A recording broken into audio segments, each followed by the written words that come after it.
بسم الله الرحمن الرحيم. قال تعالى: إنا نحن نحيي الموتى ونكتب ما قدموا وآثارهم. صدق الله العظيم.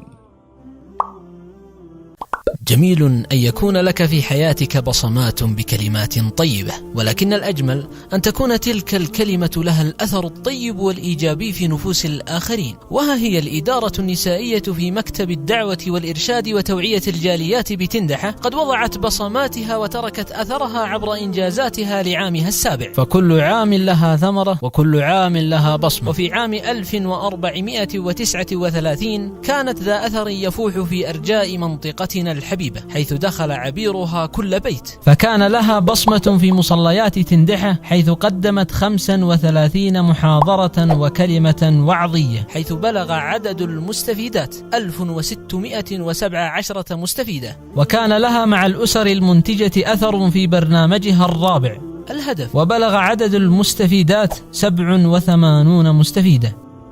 ووضعت بصماتها مع صغيراتنا الحبيبات عبر برنامج الداعية الصغيرة، حيث بلغ عدد المستفيدات 950 مستفيدة. ولا ننسى برنامج قرة العيون الذي كان له الأثر الأكبر في قلوب صغيراتنا، حيث بلغ عدد المستفيدات 60 مستفيدة. وكان لها مع الفتيات وقفات وبصمات عبر عدد من البرامج، أولاها برنامج تفعيل حصة الاحتياط، واستفاد منه 732 طالبة، ودرسان أقيما في مدرستين، وبلغ عدد المستفيدات 483 طالبة.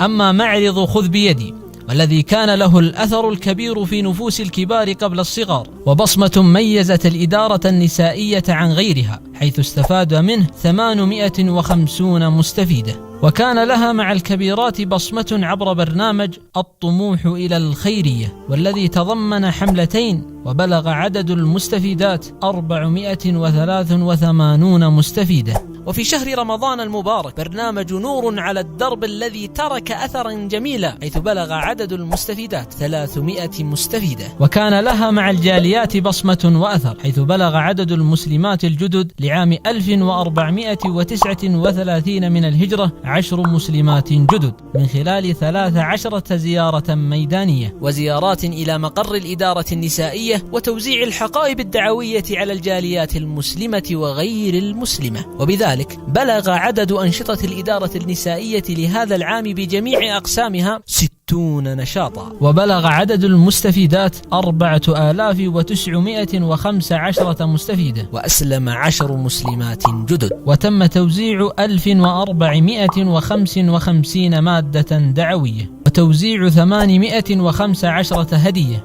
وتوزيع 500 سهم في الوقف، وإرسال 150 رسالة دعوية. ختاما، حياتنا قصيرة، ولكن هناك من استطاعوا أن يتركوا خلفهم ما يطيل تلك الأعمار، ويفتح لهم نوافذ العطاء الذي لا ينقطع، وتركوا بصمات لأنهم عملوا بجد وإخلاص، وأخوات متعاونات وفاضلات داعمات، فجزاهن الله خير الجزاء.